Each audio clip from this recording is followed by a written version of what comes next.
Look down at your own arm right now and notice something almost every other mammal on Earth lacks. You are staring at bare skin, a naked ape wrapped in barely visible fuzz where fur should be, nearly 5,000 mammal species wear thick coats, yet you shed yours and nobody knows exactly when. Somewhere in the African past, our ancestors began losing the fur that kept every relative warm. This single strange choice reshaped our skin, our sweat, our colour, and even the clothes we wear. Picture a chimpanzee beside you, its body cloaked in dense hair from shoulder to ankle. We split from that lineage roughly 7 million years ago, both still fully furred at the start. For millions of years afterward, our early relatives almost certainly kept their protective coats intact. Then sometime deep in our story, the hair thinned until warm brown skin lay exposed to the sun. Scientists cannot dig up soft skin, so the fossils themselves stay stubbornly silent on this mystery. No preserved hide survives to tell us the exact moment our ancestors turned smooth and bare. Instead, researchers hunt for clues hidden inside our bodies, our genes, and the tiny creatures that live on us. The first great clue comes from the African Savanna, where the midday heat grows brutal and unforgiving. Imagine standing on open grassland as the sun climbs and the air begins to shimmer with heat. A furred animal caught here overheats fast, its thick coat trapping warmth like a heavy blanket. Most savanna hunters solve this by resting through the blazing hours and moving only at dawn and dusk. Our ancestors, it seems, chose a stranger path and walked straight into the hottest part of the day. To survive that furnace, a body must dump heat faster than the burning sun can pour it in. Fur becomes a deadly trap when your muscles are churning out heat with every running step. So the leading idea says we shed our coats to stop our bodies from cooking during exertion. Bare skin lets warmth escape directly into the air, cooling the blood that races just beneath, but losing fur alone would not be enough to survive the open, shadeless heat of noon. Our ancestors paired their naked skin with a second weapon, one almost unique in the animal kingdom. Across our bodies sit millions of tiny sweat glands, more than almost any other creature carries. When we heat up, these glands flood the skin with water that carries our warmth away as it evaporates. A running human can pour out liters of sweat in a single hour under a punishing sun. This cooling system works so well that we can stay active while furred hunters collapse in the shade. Now imagine a small band of early humans trailing a fleeing antelope across the shimmering plain. The antelope explodes forward far faster than any person could ever hope to sprint. It bounds out of sight, certain it has escaped the slow, upright creatures behind it. But the hunters do not sprint, they simply keep walking, tracking every hoofprint pressed into the dust. The antelope must stop to pant, because like most furred animals, it cannot sweat away its heat. Panting alone cannot shed the heat of a full gallop under the merciless overhead sun. So the animal rests, its body climbing toward a dangerous fever it cannot escape. Then the hunters appear again over the rise, and the exhausted creature must bolt once more. Hour after hour, this cruel rhythm repeats, the prey burning up while the humans stay cool. This is persistence hunting, the slow, relentless chase that turns endurance itself into a lethal weapon. Eventually, the antelope staggers, its temperature soaring, its legs buckling beneath the crushing heat. The hunters walk calmly up to their fallen prey and claim meat that speed alone could never win. Bare skin and flowing sweat made this strategy possible, letting weak, slow humans outlast the swift. Modern hunters in the Kalahari still chase animals this way, running them down across scorching desert flats. Their success proves that a naked, sweating body can defeat creatures built for explosive, blazing speed. Endurance became our inheritance, written into long legs, springy tendons, and skin swept clean of fur. This meat-rich reward may have fed the growing, hungry brains that would define our whole lineage, yet heat and hunting are only the first threads in a much larger and stranger tale. Losing our fur opened new problems as surely as it solved the deadly danger of overheating. A creature without a coat is suddenly exposed, its skin naked to sun, cold, and clinging pests. Some scientists argue that tiny parasites, not the chasing of prey, first drove our hair away. Others insist the answer lies in the changing colour of that freshly bared human skin. To follow the story further, we must leave the hot savanna and crawl into the world of lice. A lone louse clings to a single human hair, and its whole family tree records our past. Lice cannot swim across bare skin, so each patch of hair becomes an island they inhabit. When the forest of body hair thinned, the lice were stranded and slowly split into separate kinds. Head lice and body lice diverged only after clothing gave the second group a new place to live. By reading the genes of these parasites, scientists can date the very loss they depended upon. The clocks ticking inside lice DNA suggest our ancestors were mostly bare more than 1 million years ago. Pubic lice tell a stranger tale, jumping to us from the bodies of ancient gorillas. Their arrival marks a moment when smooth skin left only scattered thickets for them to colonize. Every itch, then, is a faint echo of the day we shed our coats. So the parasite hunters claim the naked skin came first and the sweat glands followed after. Perhaps we lost our fur to escape the ticks and flies that breed within it. Dense hair traps moisture, blood, and filth, offering biting insects a warm and crowded home. A bear hunter carries fewer passengers and fewer of the deadly fevers they inject. In a world without medicine, a clean skin could mean the difference between living and dying. Those who attracted mates with smooth, blemish-free bodies may have simply left more children behind. By this logic, beauty and disease quietly steered the razor across our ancestral skin. Yet the parasite story cannot explain why we kept the hair upon our heads, nor does it tell us why sweat glands multiplied across the body like scattered rain. So the argument circles back to heat and to the long walk beneath the sun. Here the story takes its first sharp turn, for not everyone believes in the running hunter. Some researchers point out that early humans scavenged more often than they chased. They picture our ancestors creeping toward carcasses already killed by lions and leopards. A scavenger does not need to run for hours, only to dart in and grab. If that is true, then endurance may be a gift we found, not the reason we changed. The bones tell of butchered bodies, but they rarely reveal who struck the killing blow. Cut marks and tooth marks overlap, and the truth hides in that crowded confusion. Still, a creeping scavenger under the midday sun would sweat and overheat all the same, so bare skin might have helped us wait in the open while rivals hid in shade. The noon hour, when big cats sleep, became the strange kingdom of the naked ape.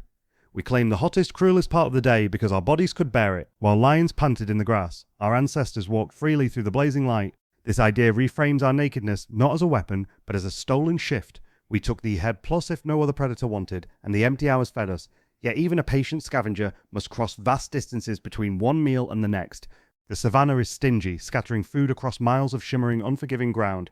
To wander so far under such a sun, a body must cool itself as it moves, and so whatever we were doing, the sweat and the smooth skin came together. The debate is not truly about running, but about how we stayed cool while alive. Every camp agrees on one thing, that the African sun shaped the flesh we wear. Now imagine that newly bared skin, glistening and exposed, catching the full weight of the light. A coat of fur had shielded our ancestors from the sun's invisible burning rays. Stripped of that shield, pale skin beneath the hair lay open to terrible harm. Ultraviolet light tears through unprotected skin, breaking the delicate machinery hidden in each cell. It also destroys folate, a fragile vitamin our bodies need to build new life. A pregnant mother with too little folate risks a child that never fully forms, so the same sun that cooled the naked hunter quietly threatened the children to come. Nature answers this danger with a dark and beautiful pigment called melanin. Melanin rises through the skin like a living umbrella, absorbing the light before it wounds. As fur retreated across Africa, dark skin almost certainly spread to take its place. The first truly naked humans, then, were not pale at all, but richly, deeply brown. Dark skin holds through the ages, a shield stitched into the body itself. But humans refuse to stay still, and their feet carry them far beyond the sun's fiercest reach. Small bands drift north, chasing herds across colder plains and dimmer skies. Here the enemy is not the sun but its absence, weak and slanting through grey cloud. Sunlight now becomes a gift too scarce, and dark skin turns from armor into burden. The body needs that light to forge vitamin, the quiet builder of strong bone. Without it, bones soften and bend, children grow crooked, and mothers labor in danger. So far from the equator, the ancient shield begins to work against its own bearers. Slowly, generation by generation, the skin surrenders some of its guarding darkness. Paler skin drinks the feeble northern light more greedily, and the bones hold firm again. This is the second great reversal, the umbrella folded away where storms of sun never come. Lightness spreads across Europe and northern Asia, not from strength but from a gentler hunger. Skin color, we learn, is no ladder but a map of where our grandmothers stood. Every shade alive today is an answer written by the angle of a distant sun. Picture a woman on the open savanna, hours into a hunt that will not end. Her prey, a great antelope, bursts away in terror and vanishes over the ridge. She does not sprint after it, for she knows a slower, crueler truth. She walks, she jogs, she reads the bent grass and the fresh split hoofprint. The antelope runs again, then stops, panting, its flanks heaving under the punishing heat. It cannot sweat as she sweats, and the sun begins to cook it from within. Hour after hour she follows, a patient shadow that never rests and never fades.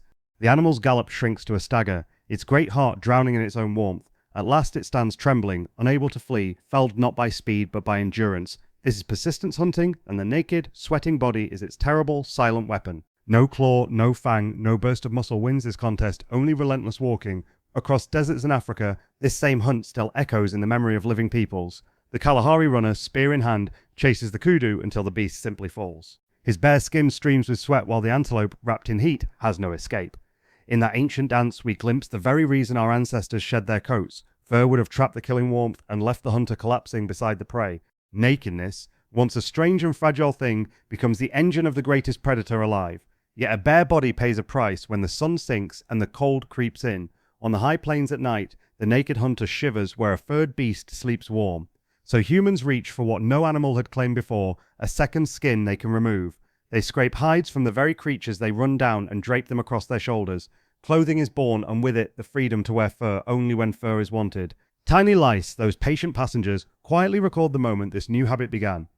Body lice live only in clothing, and their family tree splits from head lice long ago.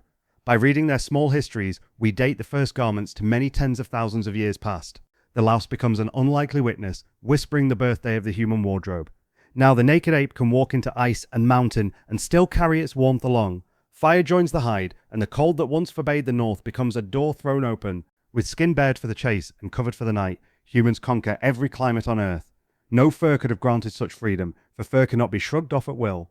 The loss that once seemed a weakness reveals itself as the strangest of gifts. Think of a child running beneath a hot sky, cheeks flushed, forehead beaded and gleaming. That shine is the same ancient sweat that carried hunters across a burning continent. In every drop lies a story older than language, older than cities, older than farms. The naked skin we wear so casually is a monument to millions of relentless years. It remembers the sun, the chase, the shivering night, and the hides that answered the cold. Today, we walk on the same ground, wearing skin that never stopped hunting. We feel the noon heat and barely notice the quiet miracle happening across our backs. Millions of tiny glands open like windows, breathing water into the air to keep us cool. No other great ape can run for hours beneath a burning sky and survive it. We were built to chase, to follow, to wear our prey down until it simply fell. The gazelle sprints and vanishes, but we walk on, patient as the turning day. Its body drowns in its own heat, while ours pours the fire away. This was our first great weapon, older than the spear, older than the flint. Bare skin turned the whole savanna into a hunting ground shaped for our kind alone. Where fur trapped the sun, our nakedness let us march straight through the worst of it. Every marathon runner today echoes an ancestor who ran a deer into exhaustion. The burn in your legs is the memory of 1,000 desperate ancient pursuits. We carry that endurance in our blood, a gift purchased by shedding our coat. But the sun that freed us also demanded a price paid in color and pigment. As fur fell away, dark skin rose to guard the flesh from savage light. Melanin spread like a shield, protecting the body from radiation that could break it apart. Then our wandering feet carried us north, into lands of pale and slanting sun. There the same dark shield became a burden, starving skin of the light it needed. Slowly, over countless generations, the color lightened to drink in what little sun remained. So the many shades of humankind are simply answers to the question of latitude.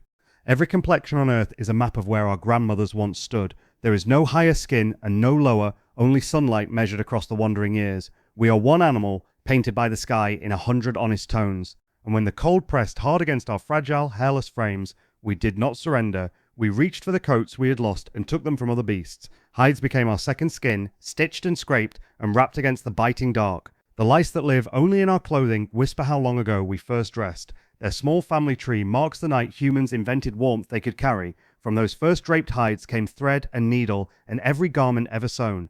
We lost our fur and answered the loss with invention again and again. The naked body forced a clever mind to build what nature had stripped away. Fire, shelter, clothing, all of it grew from the vulnerability written into our skin. Weakness became the mother of the tools that would one day remake the world. Look now at the crowded city and the quiet field and the crossing streets. Every person there is a survivor of that ancient bargain struck upon the plains. We shed the fur, and in return we gain the sweat, the stride, the fire, the smooth arm, the flushed cheek, the drop rolling down a labouring brow. These are not flaws to hide, but victories worn openly upon the flesh. When you sweat in summer, you are performing a triumph older than any kingdom. When you pull a coat around your shoulders, you repeat a gesture 10,000 centuries deep. Our bareness is not an absence, but a strange and hard-won achievement. It is the reason we ran, the reason we spread, the reason we endured.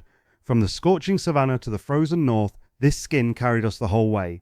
It has felt every climate our restless species ever dared to enter, and still it remembers. In glands and pigment and the prickling of cold air, we are the naked apes, and our nakedness is a quiet kind of glory. So the next time the heat rises and your skin begins to shine, pause, feel the ancient chase still running warm and faithful beneath your open, wondering hands.